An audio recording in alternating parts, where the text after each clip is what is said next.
नमस्कार, आप देख रहे हैं आज तक। आपके साथ मैं हूं सईद अंसारी। आप आज तक पर दस्तक देख रहे हैं। स्वागत है आपका। आज 14 जून है। 10 दिन बीत चुके हैं।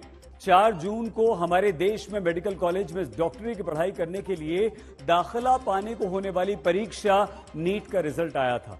5 जून से हमारे देश में नीट के परिणाम में धांधली के आरोप लगाकर छात्र प्रदर्शन करते नजर आए हैं और अब सुप्रीम कोर्ट तक में पूरी नीट परीक्षा रद्द करके दोबारा कराने की मांग की याचिकाओं पर सुनवाई चल रही है। लेकिन दिन प्रतिदिन जहां एनटीए और सरकार कहती है कि नीट में सब कुछ ठीक है, तब रोज नए ऐसे आरोप सामने आते हैं जो शंकाएं बढ़ा देते हैं। पहले एनटीए के अधिकारी कहते रहे कि ग्रेस नंबर देने में कोई चूक नहीं हुई, लेकिन फिर वही एनटीए सुप्रीम कोर्ट में जाकर यह कहता है कि ग्रेस नंबर से शंका बढ़ी है और इसीलिए ग्रेस नंबर पाने वालों को दोबारा परीक्षा 23 जून को देनी होगी या फिर बिना ग्रेस नंबर के उनका स्कोर कार्ड जारी कर दिया जाएगा। एनटीए कहता है कि सिर्फ 6 सेंटर पर चूक हुई और कहीं कोई गड़बड़ी नहीं हुई, लेकिन बिहार और गुजरात में पेपर लीक को परीक्षा में नकल कराने के आरोप लगते रहे हैं। एनटीए कहता है कि पेपर लीक के आरोप आधारहीन हैं, कहीं कोई पेपर लीक नहीं हुआ, जबकि पटना में दावा होता है कि नीट के एग्जाम से ठीक पहले पेपर लीक कराकर उसके जवाब यानी कि उत्तर छात्रों को रटाए जा रहे थे।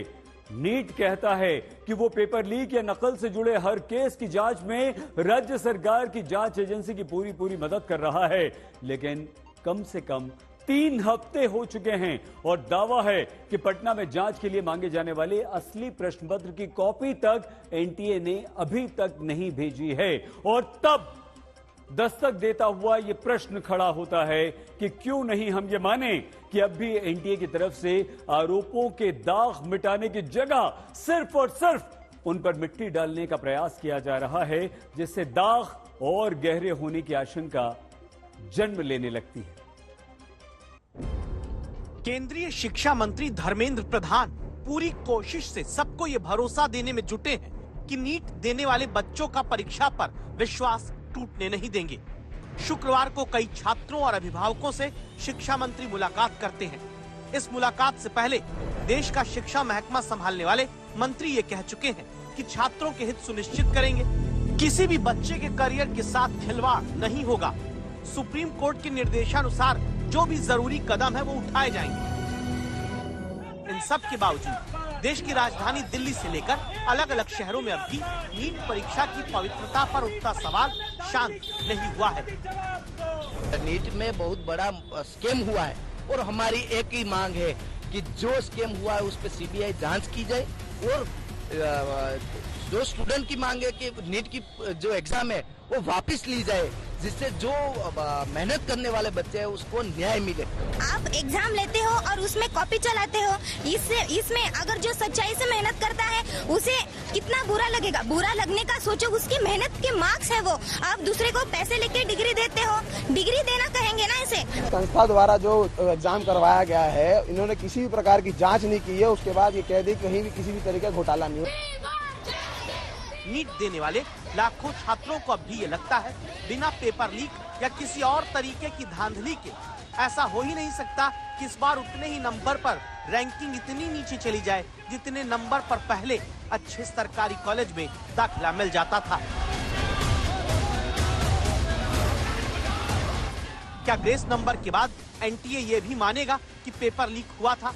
क्या नीट के पेपर में खाली ओएमआर शीट छोड़ देने के बाद उसे बाद में भरवा देने की डील हो रही थी?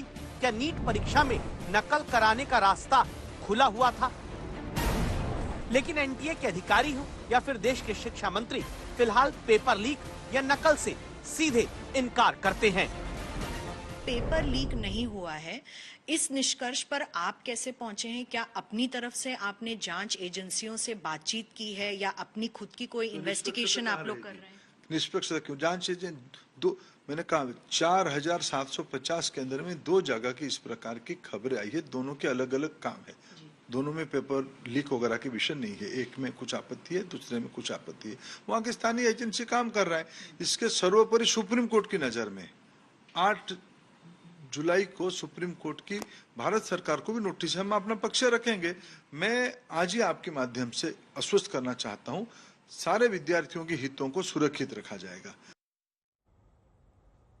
पेपर लीक विषय है या नहीं, यह निर्णय कौन करेगा? जांच एजेंसी या फिर सीधे क्लीन चिट दे दी जाएगी? फिलहाल दिखता तो यही है कि हमारे देश में बहुत महत्वपूर्ण परीक्षाएं आयोजित कराने का जिम्मा जिस एनटीए के कंधों पर है, वो अपनी जिम्मेदारी ढंग से निभाने की जगह सिर्फ पल्ला झाड़ने में जुटा है। कारण के लिए दो वीडियो एक साथ आप यहां पर देखिए। मेरी एक तरफ गुजरात के गोधरा की खबर है और दूसरी तरफ बिहार के पटना की। ये वो दो राज्य हैं जहां गोधरा में आरोप लगा कि नीट परीक्षा के एक सेंटर पर सेंटर सुपरवाइजर और प्रिंसिपल ने मिलकर 30 अभ्यर्थियों को नकल करा के पास कराने के बदले प्रति छात्र 10 लाख रुपए लिए थे। वहीं पटना में आरोप है कि नीट का पेपर लीक करा के उसके जवाब रटाए जा रहे थे और इसके लिए दावा है कि प्रति छात्र 30 से 40 लाख रुपए की डील हुई थी। दोनों जगह पर स्थानीय पुलिस जांच में जुटी है और तब दस्तक देता हमारा सवाल यह है कि अगर पेपर लीक और नकल के आरोप पर जांच अभी जारी है तो क्लीन चिट देने में इतनी जल्दबाजी क्यों है? क्या एनटीए अपने सिस्टम की खामी दूर करने की जगह सिर्फ अपने सिस्टम को और भ्रष्ट लोगों को बचाने में जुटा हुआ है?